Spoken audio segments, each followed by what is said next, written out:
Hello friends, आज हम HPU M303 का क्वेश्चन करेंगे जो कि आपका HPU M303 के एग्ज़ाम में 9 मार्च 2023 को आया था। तो हमारा क्वेश्चन है, if the integer a has order k modulo n, order k modulo, ये मैंने 2 बार लिख दिया गलती से, modulo n and h is greater than 0, then a raise to power h has order k divide GCD of h k modulo n। दो चीज़ें हैं, a has order k modulo n और a raise to power h has order k divide GCD of h k। ठीक है, ये दो चीज़ें हैं।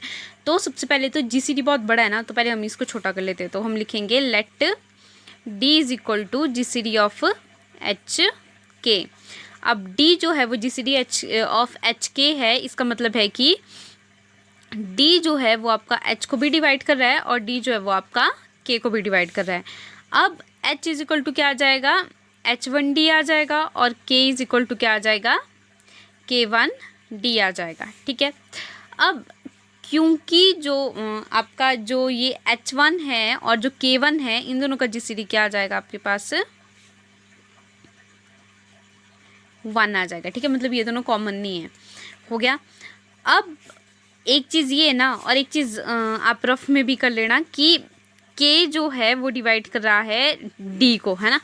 k GCD को डिवाइड कर रहा है, मतलब k डिवाइड कर रहा है d को, और d डिवाइड कर रहा है h को। तो क्या हो जाएगा, मतलब आपका k जो है वो h को भी डिवाइड करेगा। ठीक है, k d को डिवाइड कर रहा है, d h को डिवाइड कर रहा है, इसका मतलब क्या है कि k h को भी डिवाइड करेगा। इस चीज़ को रफ काम ही मतलब ऐसे याद रख लेना, क्योंकि हमने नेक्स्ट वही करना है।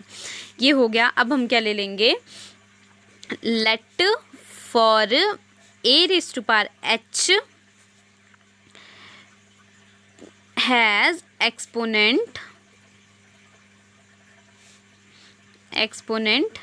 t mod of n। ठीक है, जो आपके पास a raise to power h है ना, उसका एक्सपोनेंट क्या है आपके पास, t।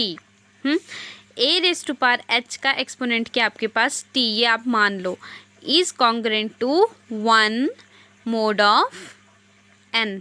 a raise to power h has exponent t mod of n, then a raise to power ht is congruent to 1 mod of n। ठीक है, अब क्योंकि मैंने यहाँ पे आपको बताया था कि k जो है वो d को डिवाइड कर रहा है, d जो है वो h को डिवाइड कर रहा है, मतलब k जो है वो h को भी डिवाइड करेगा। ऐसे ले लो ना, k मान लो 2 है, d मान लो 4 है, h मान लो 8 है। तो मतलब अगर 2 4 को डिवाइड कर रहा है तो 2 8 को भी करेगा। ठीक है, वही चीज़ यहाँ पे है, तो ये आ गया।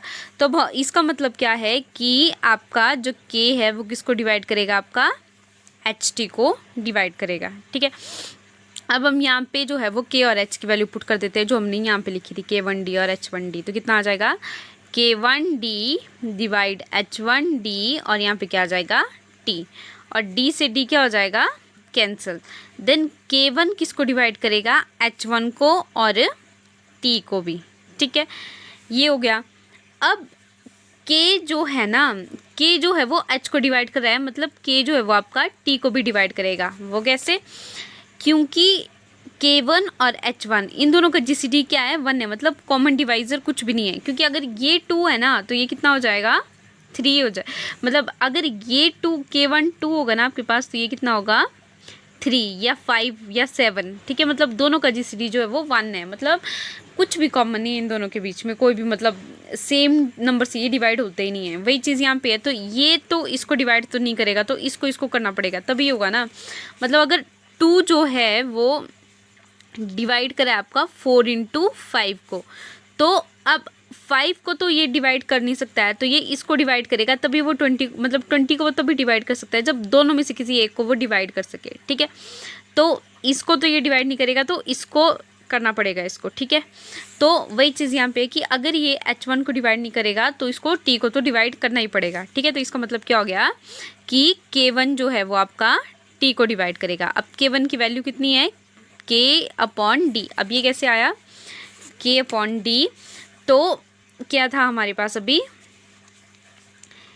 k is equal to k1d। तो k1 क्या आ जाएगा, k और ये d इधर मल्टीप्लाई करें तो क्या हो जाएगा, डिवाइड।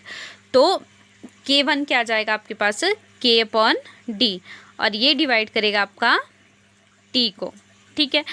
अब A raise to power H T is congruent to 1 mod of N, ये चीज़ आपके पास थी। तो अब ये डिवाइड कर रहा है टी को, तो मैं टी की जगह इसकी वैल्यू पुट कर देती हूँ। तो मैं कितना लिखूंगी, A raise to power H K upon D is congruent to A raise to power H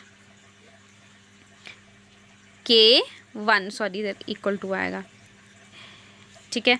this is equal to आपका, पहले कॉन्ग्रेंट 1 मिल लेते हैं ना, पहले इसको अच्छी तरह से मतलब इक्वेट करके अच्छी तरह से लिख लेते हैं, उसके बाद लिखते हैं फिर हम कॉन्ग्रेंट। तो ए raise to power H K upon D, अब मैंने क्या किया, मैंने के अपॉन डी को मैं क्या लिख सकती हूँ, K1 लिख सकती हूँ, ठीक है। अब A raise to power H को मैं क्या लिख सकती हूँ, H1 D और K1, ठीक है, विच इज़ इक्वल टू आपका K अपॉन डी आ गया K1। अब A raise to power H1 और D मैंने बाहर निकाल दिया ना, K1 के साथ निकाल दिया, तो ये क्या बन गया, H1 और K1 इंटू डी कितना हो जाएगा आपके पास, K यहाँ पे था ना, K1 D is equal to K, तो वो चीज़ मैंने यहाँ पे लिख दी, ठीक है। अब ये किसके कॉन्ग्रेंट होगा, 1 mod ऑफ n के, क्योंकि इससे ज़्यादा सिंप्लीफाई मैं इसको कर नहीं सकती हूँ, तो ये आ गया। अब इसका मतलब क्या है कि T आपका K अपॉन डी को डिवाइड करेगा, ठीक है। देखो कैसे, ये ठीक है। अब देखो एक इक्वेशन में मेरे पास आया था ये K अपॉन डी डिवाइड कर रहा था T को, इधर T डिवाइड कर रहा है K अपॉन डी को, तो इसका मतलब क्या है कि T is equal to K upon D which is equal to K GCD K divided by GCD of D की वैल्यू क्या थी, GCD ऑफ HK, ठीक है, ये हमने निकालना था। अब ये चीज़ आई कैसे, अब देखो ऐसा होगा ना कि मैं बोल रही हूँ कि 2 डिवाइड कर रहा है 4 को और 4 डिवाइड कर रहा है 2 को, ये कभी पॉसिबल है, ये कभी भी पॉसिबल नहीं होगा। अगर ये इसको डिवाइड कर रहा है, ठीक है, और ये इसको भी डिवाइड कर रहा है, इसका मतलब क्या है, दोनों क्या होनी चाहिए आपस में बराबर, है ना, कोई भी एक बड़ा कोई भी एक छोटा नहीं हो सकता।